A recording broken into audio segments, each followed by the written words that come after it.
Okay, now we're going to be moving on to actually masking the fluid. When I left off, you can see I've got the helmet here.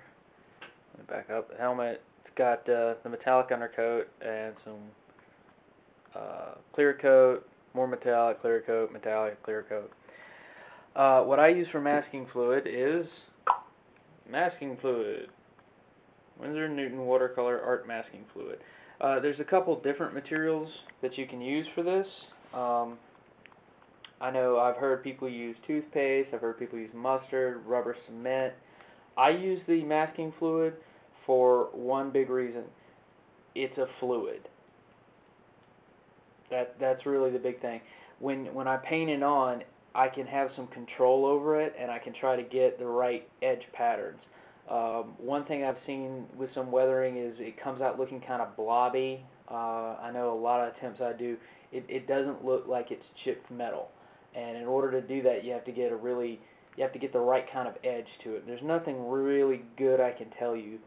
It's just practice, practice, practice, practice. I've got two brushes.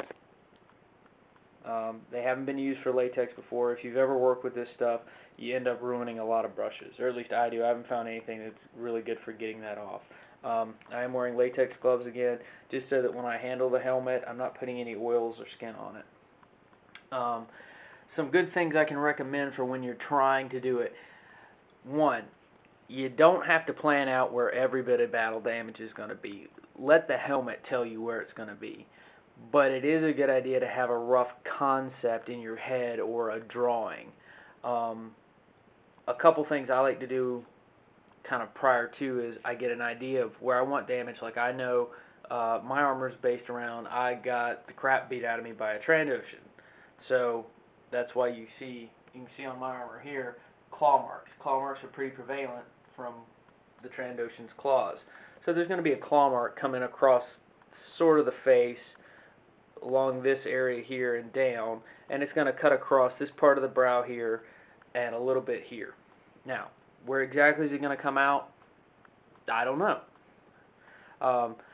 Another technique I like to use is I like to have a reference about what is the damage supposed to look like. And for me, there's the best reference I've got right now. I put a lot of time into researching the Boba helmet and into practicing how to do the damage, and I think it came out fairly well. It could have been better, could have been worse. Certainly a lot better than my first attempt. But that's what I'm using here right now as a reference. Not of trying to match the patterns. I'm not trying to take this damage and put it on this helmet. What I am trying to do is just use this as a continual visual reference of this is what damage should look like. This is what damage should look like. Another good tip to do is take a look at your helmet and think about how you wear the helmet, how your armor looks, how you want it to look if you haven't built it yet, and where are you going to end up being damaged. Like, I mean, the Boba helmet's got some great examples, especially along any kind of edge. Any kind of edge, you're going to see more damage. You see that when you actually look at weathered metal stuff. The big areas I'm going to see a lot of damage on are going to be along this edge here, along this edge here. All right, we'll see some up along the brim, the scratches as I mentioned, some chips along the side here. The ear is going to be weathered along the sides, but not a whole lot. There'll be scratches across the dome, but I'm not going to have a lot of heavy weathering. You can see here on the Boba, I don't have a lot of heavy weathering on the top. I've got little minor scratches, some flaking, but along the top of the dome itself, not a whole lot. And it's going to vaguely be like that. The back of the helmet, key slots, they're going to be weathered along the bottom edges again. This area in here will be weathered. Some minor weathering in here and on here.